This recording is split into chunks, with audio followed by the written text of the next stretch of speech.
And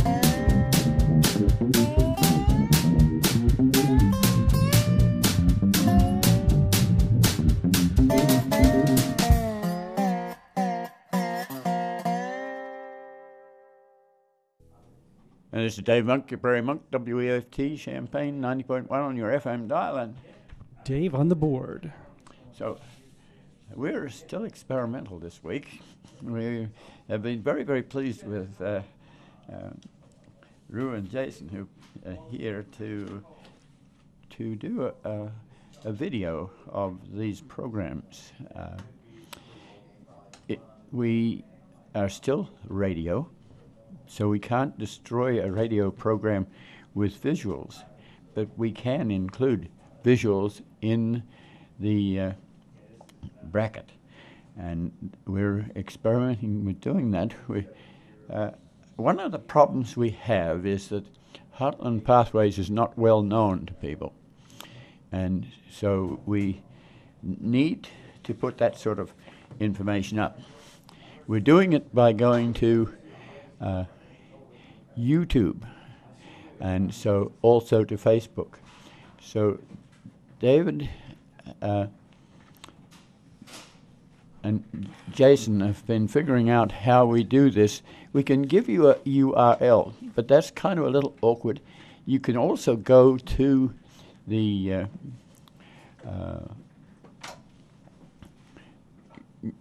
URL and put in Prairie Monk and access through Prairie Monk. So I'll get David to say something about that. Sure. So here's the situation. We're trying, as Dave says, this grand experiment here, because there are so many times during the show when Dave talks about things that are very visual. Stan Freberg did a spectacular segment once where he showed just what you can do with the lack of video by pretending that they were watching a lake being refilled with hot chocolate and a helicopter flying over and dropping whipped cream and a giant cherry on it. That's the wonder of radio, is that you can make believe all of that. Sometimes if you're talking about a pretty flower or a map that shows something, it just doesn't translate quite so effectively. So what we're trying is an experiment where we're actually making available the images that you have access to two different ways. If you go to youtube.com sometime toward the end of this coming week and type into their search window, quote, Prairie Monk, end quote, you'll be able to see a video of today's entire show, which will include a few images that we're going to be talking about here, talking about the entire distance of Heartland Pathways holdings and some actual satellite maps, thanks to Google Maps, that show you some of the close-ups of what Heartland Pathways owns in the way of rail beds. The immediate way that you can see it is if you go to this website, which we'll mention a few times. Unfortunately, the one we would have loved to have had, eres.org, already taken by some European organization. There's your E. But if you have access to a computer and you'd like to wander over to it during today's show, we are at the website ed-rs-env-sc.org. Dave, what does ERES spell again? Educational Resources in Environmental Science. And so that's what that cumbersome seeming list of characters stands for. ed-rs-env-sc.org. And we have set up a page there, which is the page which is called About/Links, and it has maps and things that we're going to refer to in passing throughout the show today. Now, we realize that 99% of you, and more than that, aren't going to watch the videos, the visuals having to do with this. And so we're going to keep the show as complete, as relevant to those who are simply listening as possible. But since we have this opportunity now to introduce some graphics to go along with the program, we're going to see how well we can integrate that technology with the audio that you're used to listening to for decades now. Yes. I think we're very lucky to do this because we're in an era when we're starting to use computers as aids in this sort of thing. If we have to have people understand what the resource is that we have and what will happen if we get it invaded for corn and soybeans, then we have to explain to people and also the farmers why we're interested in acquiring and keeping the biodiversity that's on that 100-foot corridor. So we have this week been to the village of Weldon and explained that this 100-foot corridor not only is biodiverse, apart from the trail through the middle, but it is also a potential trail. And there's now 1,700 of those trails in the U.S. Some of them are 200 miles long. And we had Kevin Elliott and Sandra Alton here a couple of times ago to discuss one of these rather attractive trails from St. Louis through to Kansas City. And there are many of those trails across the country. So here we have 33 miles, which has the potential of being a decent rail trail in East Central Illinois. East Central Illinois has not had the advantage of these trails, which are dotted around the country, mainly because every inch of the soil is very valuable, and it's turned into row crops, even to the extent of an invasion. So we have problems with titles sometimes, deeds, and that's fair, but in this case we feel like we have appropriate titles. We have been paying our taxes for 30 years, and we have occupied the space for the reason that we've made in charitable trust designation. We have asked for a not-for-profit agency that covers biodiversity and rail trails, well, more or less rails, trails, and greenways. It doesn't matter whether you have a train or you have a pathway, it saves the plants on the edge. Now, most of the people that we're working with, a lot of people, understand what we're doing. They understand that in order to do things with biochemistry, to do things with medicines and the like, you have to have biodiversity preserved, whether it's for yourself here at the University of Illinois or whether it's for someone in another country that deserves to be able to come and get your biodiversity if they want to use it or you want to use their biodiversity. It's a fair crack of the whip that they can come and get things too. But if they can't come and get anything, then that's pretty mean. It means that you've used the resource and it will never come back again. It's like taking out the last elephant. So that's what we were explaining at the village meeting, in which kindly accept our visitation, and it lets people know that the resource is there and that it can upgrade the community to the point of having a restaurant or bed and breakfast or other resources in the community. And so at least the town people, who are different from the rural farm people, are getting to know what it is. And the technology that is involved here allows us to put things up on Facebook. It allows us to get our email contacts in order. It allows us to send details to, say, 6 or 7 people who would be very interested in what we do with this, including the state. It may be another group that is less interested, and so we have to do that sort of thing, and this helps us to do it. I might ask David to say he hadn't been to one of these sorts of village meetings before, and so he saw me presenting a case gently, but he wanted to remind the village that there was something else behind this that I wasn't saying very loud and clearly. But say what your reaction was. Well, first, it was actually very interesting to be at the meeting in the first place because I have to admit, I'm not the sort who rouses himself to go to meetings like village meetings. I've certainly spent enough time at WEFT meetings. That's plenty for me, going to board meetings when I was on the board for a few years and associates meetings, which happen 4 times a year. When I'm intimately involved with an organization, I'm fine sitting through and hearing what they're all about and what they're dealing with because it affects me personally. This was a town that is 30 miles away, small little community.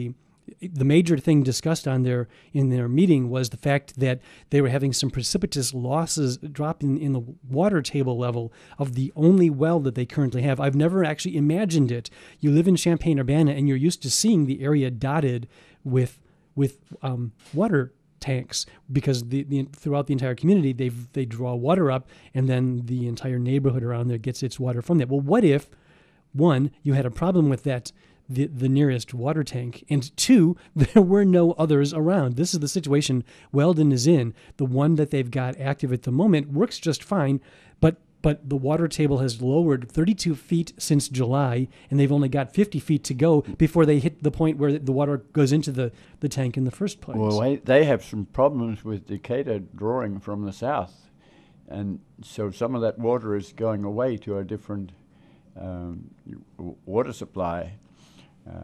So that's the sort of thing we do, and we need to get that sort of information to you, even if it's rough and tough. We can always tidy it up later. That's what the archival people say: is put it in the archives so it's there, and you can come back later and tidy it up. So I set forth this morning to put down about 60 items that relate to this. There's a history. How did we get something like Heartland Pathways, and why? It is a spin-off from ERES, Educational Resources in Environmental Science, but the details are too much for us to put that on a page at the present time. So we want to sort of alert you to the fact that we have 33 miles of railroad bed and basically about 100 feet each the right-of-way width is, and it's a resource. If the price of land is going up $6,000 and $7,000 an acre, our land is not worth quite that much because we have a disturbed railroad in the middle of it with a little bit of creosote here and there and some herbicide. So assume we are perhaps worth $5,000 an acre, multiply that by 33 miles, and then know that there are about between 8 and 12 acres per mile. So you have quite a resource there. And we don't want to lose, especially we don't want to lose the contiguity so that we have the potential for a trail. The state has looked at this trail in the Clinton area where 5 miles joins Clinton Power Plant Lake with Weldon Springs. And so there are substantial people interested in this resource, and we should let people know. There's also a need to raise money to do something like ask the question of the person that has taken us over at the present time as to whether this is legal or not. So we're figuring that this might cost us $275 an hour for someone who is well read in the confusing legal situation of land acquisition and transfer and records and things like that. So we're heading towards having a membership, having a larger membership, so people can contribute in whichever way they want, whether it's a very simple involvement, a do-it job, and that comes too. Right last night I was working with a response to volunteer people at the university, and each year we have about 50 students go in a bus to Rantoul, which is where we have a Heartland Pathways site that's 9 acres on an old gravel pit. It's not the world's best, but it's sometimes all we have. And so those people pick seed and pull teasel weed out for us. They at least take the visible fruiting bodies out so that we don't attract the attention of the state teasel weed extermination group that only knows about teasel and doesn't know that underneath it there may be a prairie. And so they can also roll over onto the railroad right-of-way remnants that are bad. So that is a 2-hour event, and we need that sort of thing, as well as having someone who might be able to go to the state to talk to the bicycle and greenway unit of the Department of Natural Resources, and know that they have the backing of legal help to say what our titles are, and to know that they know how they would work with, say, Weldon Springs to acquire land. The state might not have the money to do that, but the friends of the resource might want to do that. Most park districts and institutions like Parkland College or the university have foundations, and part of the reason why they exist is that they do a job of acquiring something, and then they go look for the funding, federal or state or private, that can bring that resource into action. It might take several years. Sometimes it's private individuals. If a private individual, for instance, buys into protecting something like Shady Rest, 30 acres of adjacent to the Sangamon River, then that person can get their money back plus the interest that money would have earned during the 10 years, 15 years duration that they've kept the site afloat, while details were worked out as to whether this can be a soil and water conservation easement or a natural area or partially a park with trails in it, and how would it relate to the history of the site, which was very much used when you could only take a horse and cart 15 miles, but now you can take a car and go to Colorado, so it's not the popular site that it used to be, but there's history there. So we're looking for that balance of people, and we can't do it unless we know about things. And we don't always know or anticipate what's going to happen. I just went to, let me run through going to the farmer's market yesterday. There was, and it involved this sort of thing. I'd taken the URLs, and I had URLs in my pocket to hand out to friends and relatives. And so I'm talking to Carrie, who provides apples and vegetables, and she's very close to town. Her base is in South Ray Street, and one of these days we'll have Carrie and her daughter on the WEFT, just to let you know who Carrie is. They have farms in southern Illinois where some of this what they sell comes from there, and we should know.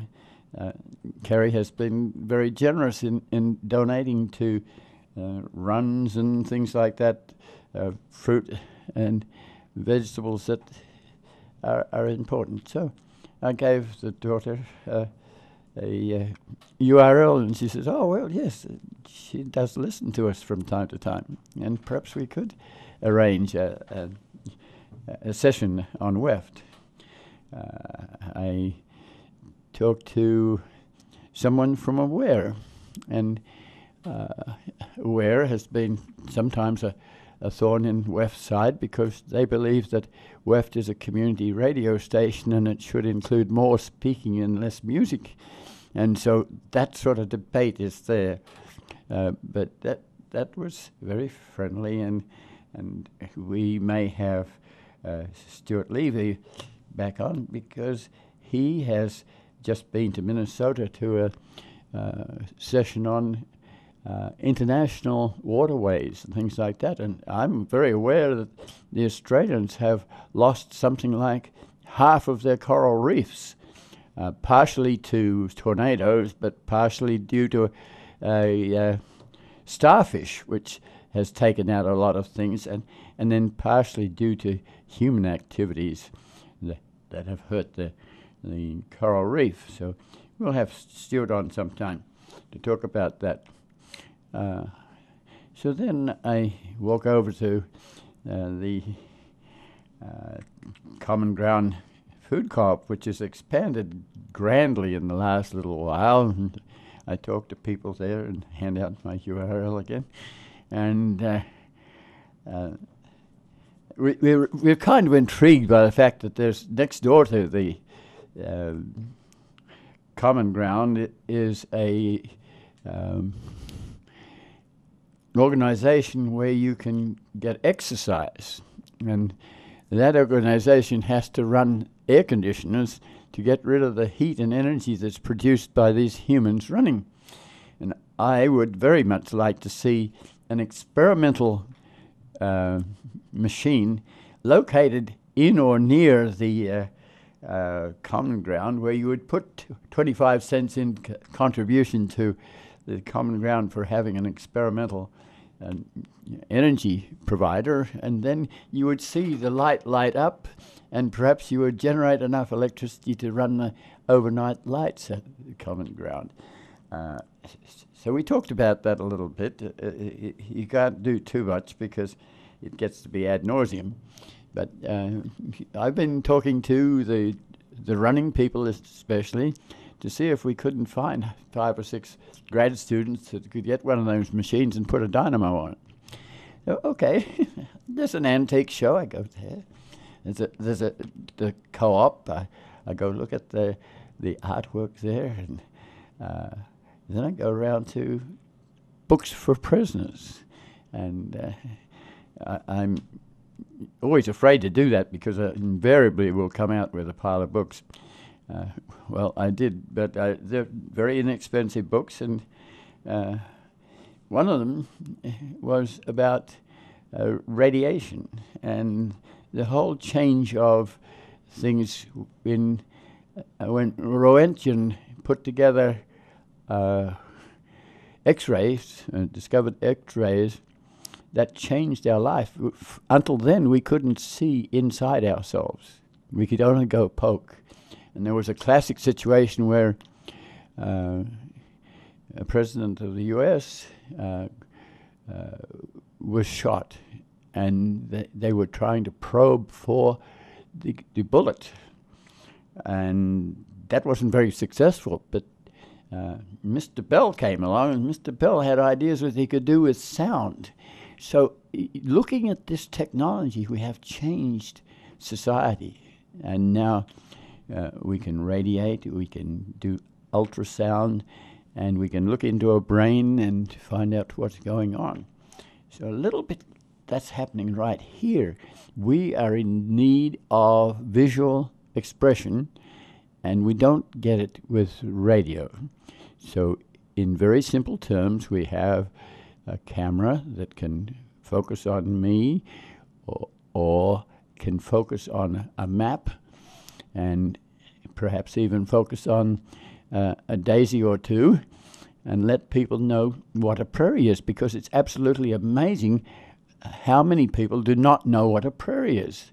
They've been here for 6 generations, and they've been, if they're farmers especially, they've been getting rid of the prairie for 6 generations. So in that meeting that we were at, one comment from a farmer was, "It's just a bunch of weeds anyway." Well, yes, we have to get over that. So I go up to the next section where it hasn't been damaged, and I take photographs of the silphiums and the plants that are growing in the soil, so you know the soil is intact. And we have to gently explain that to the people who've dug us up, and if not getting some cooperation there, then an understanding, if you figure that taking over your territory without necessarily contacting you would suggest that this is not an easy situation, so you might have to go to a legal situation. So that was coming out of my reading that came from books for prisoners. And there was a downtown Chile and something other music festival going on. These little things all add up, and we need some of those folk who enjoy to poke around and flounce around here and there and find out what's going on. So in the long run, we need to have a population of people at Weldon that will say to the adjacent owner or the adjacent person, excuse us, but we have some commitment to this corridor and its contiguity too. So having said that, let's try and introduce to you the real estate that we have. Broadly speaking, we're involved in about 8 counties, whether it's Arcola or Paxton or Bloomington. We roam around some, mainly in the Champaign-Urbana area. But you have to know that over the years we've been looking at the area, especially between Danville and Decatur. And we had the temerity to take out a interim trail use agreement with the federal government to consider locally buying the bed between Danville and Urbana. So if you start on the east, you have to realize that Champaign County doesn't really have any hills and valleys, and Vermilion County does. Partially it's because there was coal there, and you have the ponds and terrains that have been altered for that reason. And they're interesting too, because if you go to a pond that's 70 years old, it's going to be different from a pond that's 15 years old. So we're looking at that end, and so dream your way through to Fithian and Oakwood and Fithian, and you know the people that are there. There was at Grand Prairie Friends the other night, and there was Doris Westphal and Campbell, and they are people who are in Vermilion County for years and have been doing things with Prairie there. So you're roaming back. Your eyes are still closed. You're going through to St. Joe, where there's a bridge. We already at the Vermilion end, there's a bridge that's 160 feet high. That would cost millions to replace if we hadn't put our name to purchasing this area.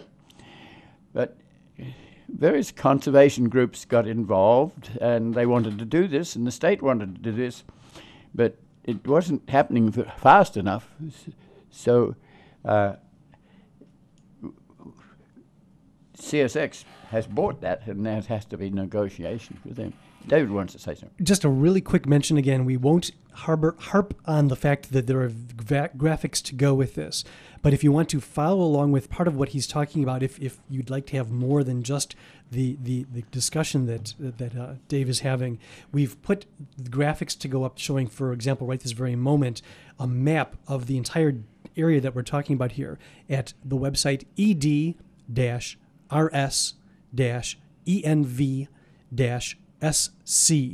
And if you click on the rightmost of the navigation tabs at the top, about/links, you'll see the images that he's going to be talking over during the next 15 minutes or however long.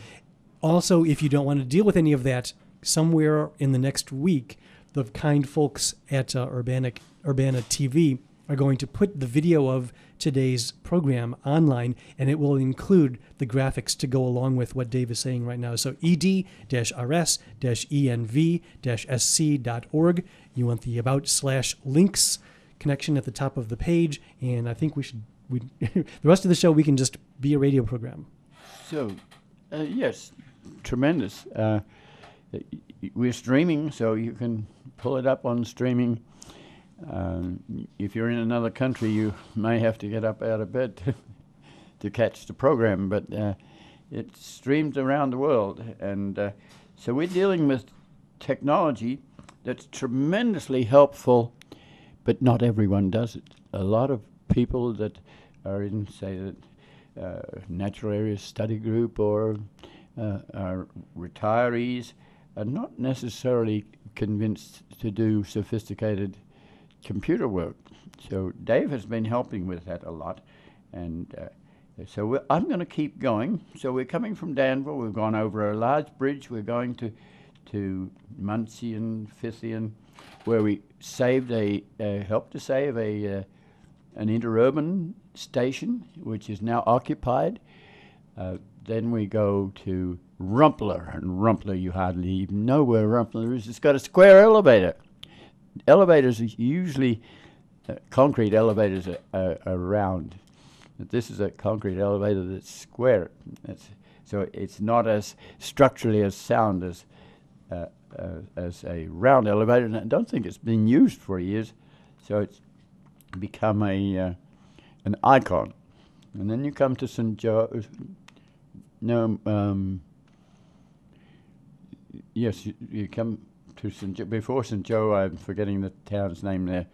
But you come up over a large bridge that takes the road onto the north side of the railroad track, and then comes through St. Joe. There's another bridge at St. Joe. It's a steel bridge, so we have to be very careful about that, because if people heat their hot dogs on the bridge and it catches a fire, then you've lost the bridge, because it's a steel bridge, and we don't want that to happen. So just your walking some of these places is helpful, just so people know that there are people who cherish these sites. And you go along to Full's Elevator. We almost had Full's Elevator keeping the railroad line and taking the grain out by train, which is somewhat more efficient than taking it out by semi-trailer. That didn't happen mainly because the power companies wanted an arm and a leg to move one or two power poles that would have allowed that to happen. Then we get to Urbana. Urbana has kept its yards, and the line goes through to Champaign and then on to Bloomington. There's a different line that goes from Champaign to Bonneville, Seymour, Whiteheath, and so we own 4 miles of abandoned trackage between Seymour and Whiteheath.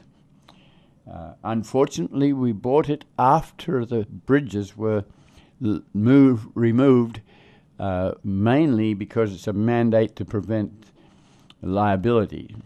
And this was a fairly new bridge that was moved over Camp Creek. So that problem we'll have to solve in the long run. But we're putting in a trail firstly, and then in the future we hope that we might be able to get recreational steam in from the Monticello Railroad Museum, which starts at Whiteheath. So at Whiteheath, you have a big Y.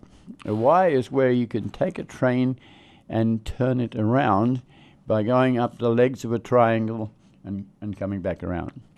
So if we could jump in really quickly here, Dave, if you'd care to tell me which one of your pictures there is the one that has the close-up. I'm afraid I'm not familiar with Whiteheath. Is that the very square town? That's the second one. Mm-hmm. And you'll see that Route 10 is fairly well defined. And Camp Creek, you can see. Camp Creek is just west of Seymour, and there are other little drainage rills that come into it. In the long run, if we have a trail or a rail over at that point, we will need to have a bridge replaced. As you go parallel to Route 10, the railroad moves around the corner and goes sort of 45-degree angle to the west, and then that joins up with the Railroad Museum.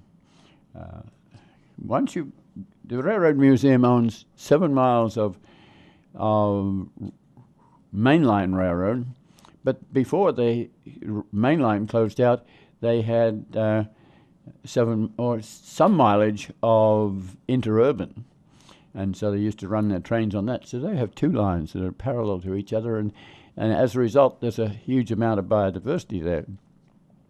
You go through Nelson's Crossing is where they have their yards.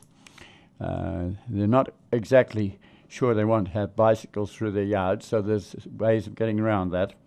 And then they have a trail that comes into Monticello, and that is the next image.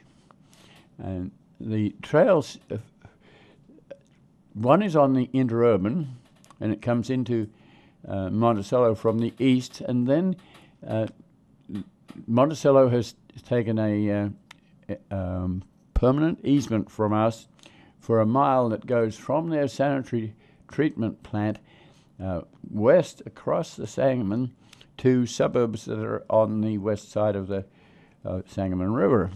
And it's very interesting. It's first of all, it's a gravel bed, and you're going through some morainic material, so it's rolling. And then there's bottomlands, and then a truss bridge, and then again you get the hilliness of the Cerro Gordo moraine, and around the corner to County Farm Road, which can take you into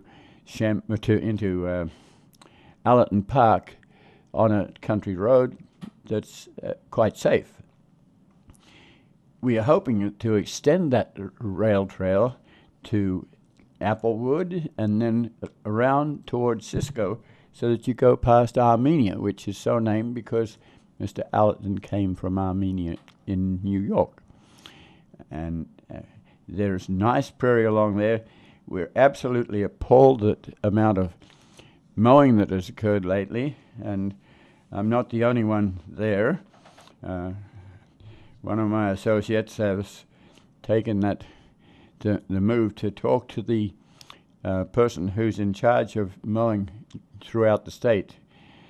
In a time when there's such little funds around in the state's coffers, to have endless mowing, taking out seed and plants that are so rare, that just doesn't seem to read sense. The only sense it reads is north-south roads sometimes are prone to drifts, and sometimes a little twig in the ground can start the nucleus for a drift. So there might be more concern with north-south roads, but otherwise the mowing is absolutely extensive, and often it is way off the Department of Transportation's territory and over onto railroad right-of-way that they don't own, and also onto private property. It has to do with rural sociology and how you feel about neatness and tidiness. The gentleman who at Weldon the other night said it's just a bunch of weeds has thousands of counterpart people out there who feel the same way about it. And they haven't listened to May Berenbaum talking about biodiversity and bees and all those little insects you can hardly even see, even if it's just goldenrod. And so closing your eyes and going back to the sewage treatment plant at Monticello, you're going across the Sangamon River on a nice truss bridge.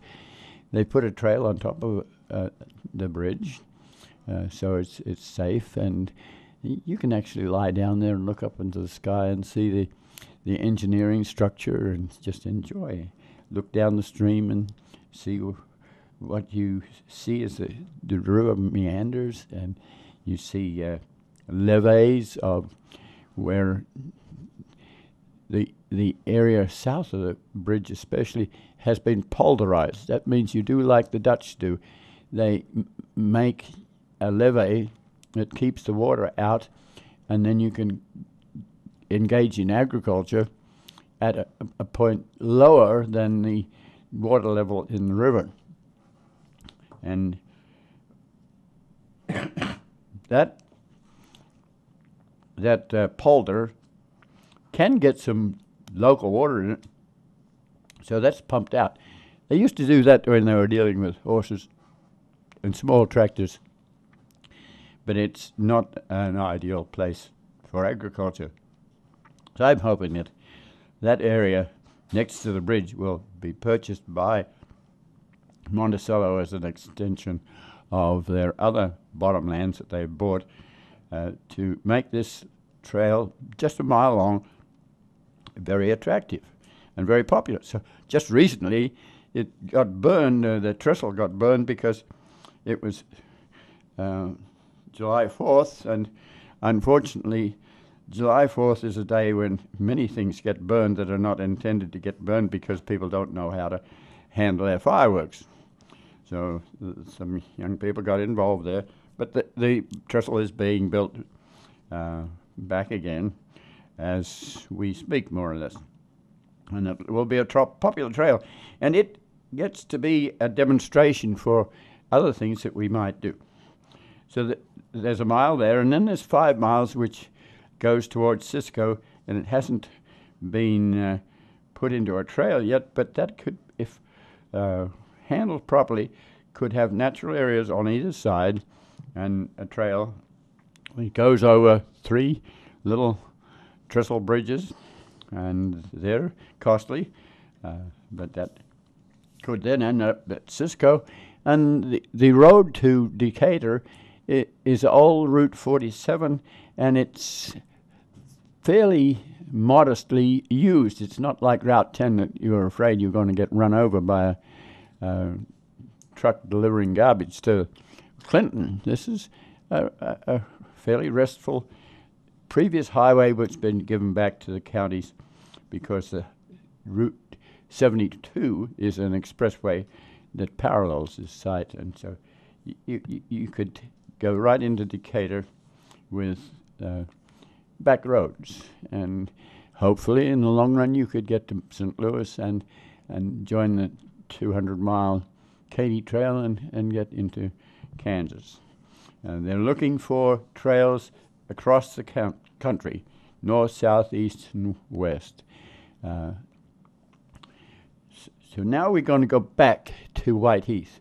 So you're going back 5 miles, and then a mile of trail, then the city of Monticello, and then an interurban trail going back to the Railroad Museum, and 7 miles from the Railroad Museum up to the top of the Cerro Gordo Moraine where Whiteheath is. And at Whiteheath there is a Y where a train could come from Champaign, go down through Monticello to Decatur, and then come up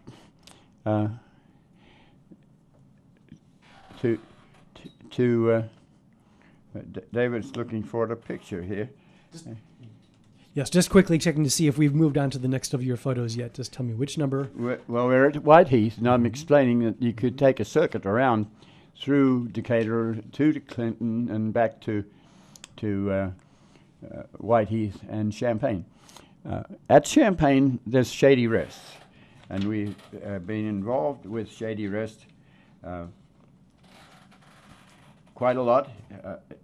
It's the picture number 4, and you can see that the line is not easy to see, but you can get the idea that there's a railroad coming out of the Sangamon River, which is very heavily in forest, and that's appreciated because most people can hug a tree, but they can't hug a prairie.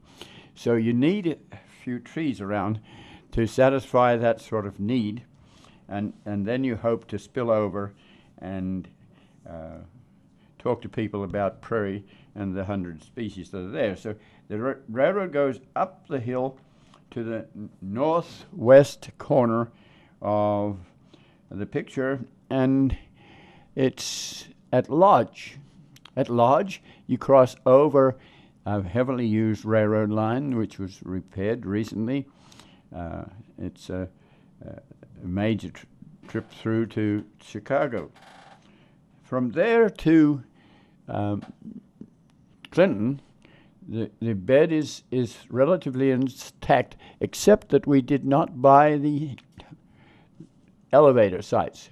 Every 5 miles there is an elevator. So you're talking about 20 odd miles with elevators at DeLand and Weldon, then Lane, and then Clinton.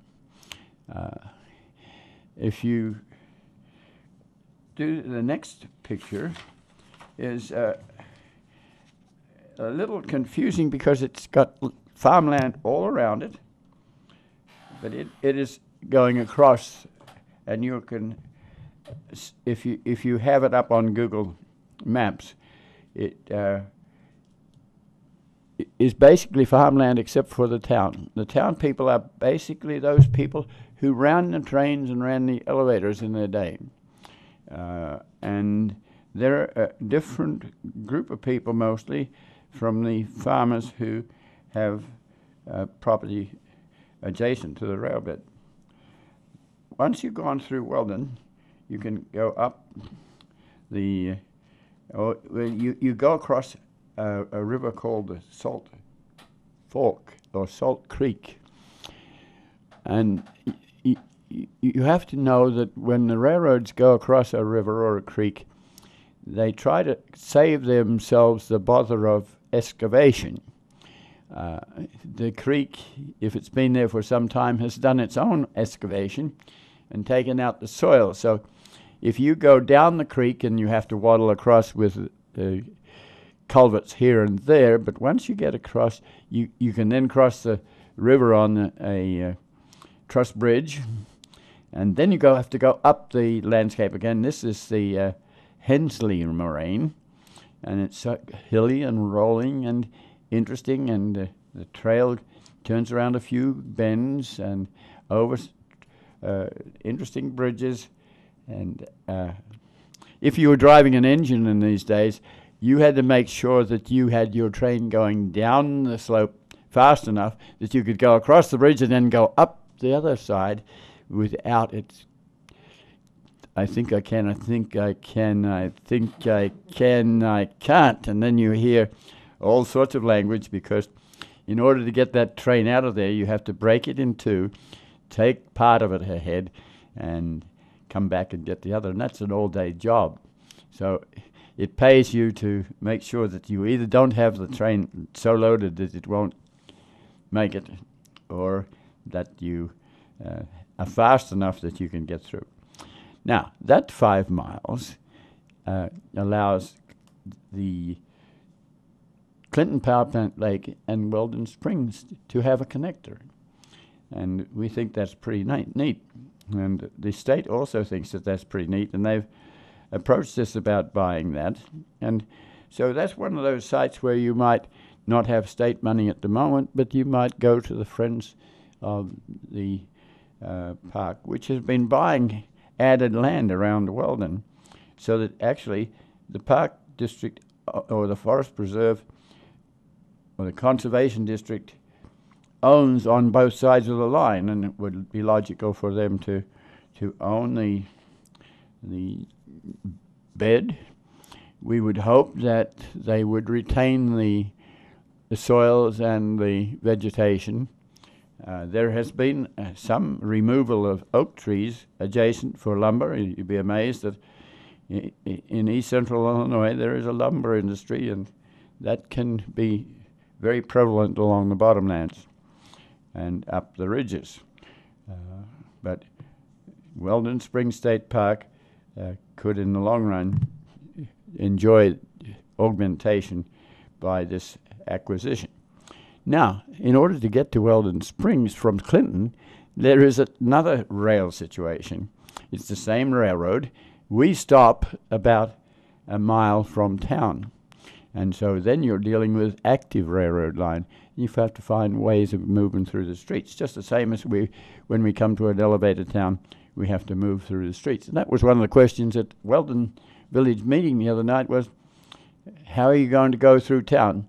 And I think the question is, are we going to be asked for jurisdictional help getting you through town? Yes, certainly. So this means debate, and it's the sort of thing that can take 30 years if you don't hit the right button at the right time. If funding comes through, if there's a private organization, like in Katie Trail's case, there was one person provided a lot of the funds because he thought that was very worthwhile to get that 200 miles. And they'd watched another 200 miles get lost and go back to farmland on the north part of Missouri. So you can do these things. So we're looking for those sorts of people who have those sorts of skills and the desire to do some interesting work. We might say that it's very dramatic to look from Google Earth down on the satellite picture and see where the gentleman who's taken out like 200 yards, 300 yards of farmland, and it's quite dramatic, and it's recent. So he hasn't had the advantage of being squatters' rights. He's only done this last summer, and so we have to figure out how to talk to him and perhaps even suggest how he might get involved in prairie preservation. If he knows what we're doing, then surely that will sometimes converts to adjacent farmers being the proponents of a trail, because they get to realize what we're doing and what biodiversity is about and how they can contribute. So I'm figuring out how to write a note to the farmer that's involved and asking if he could understand what we're doing and contribute to our cause, and perhaps even get switched on by Prairie. You can get switched on by Prairie. And so I have to show him to the next plot, and show him the plants we're talking about. There are silphiums there and other creatures at this time of the year. But earlier in the year, there are different prairie plants enough that it can be seen. We have to suggest that we don't really want spare concrete and other items dumped there. So we're getting toward the end of our stay here. And okay, I don't know. David, did you want to say anything more? Well, we actually, when putting the ideas together for the show, we thought, hey, we'll have time to talk about the entirety of what Heartland Pathways holds. What would you say? Have we covered even half of it at this point? There are quite a few things left to go back and talk about. No, we've covered the 33 miles of Heartland Pathways territory. We've also talked about the 24 miles, which we had mightily involved in to Danville. Well, there are at least a few more pictures that we could always take a look at if people want elaboration. I will point out, if you're watching the YouTube of this, you can see at the moment on the screen the town of Weldon. You can see I've been doing my best to keep the pointer away from the screen, but at the moment, this was one of the most dramatic things driven home to me when I started working with Dave.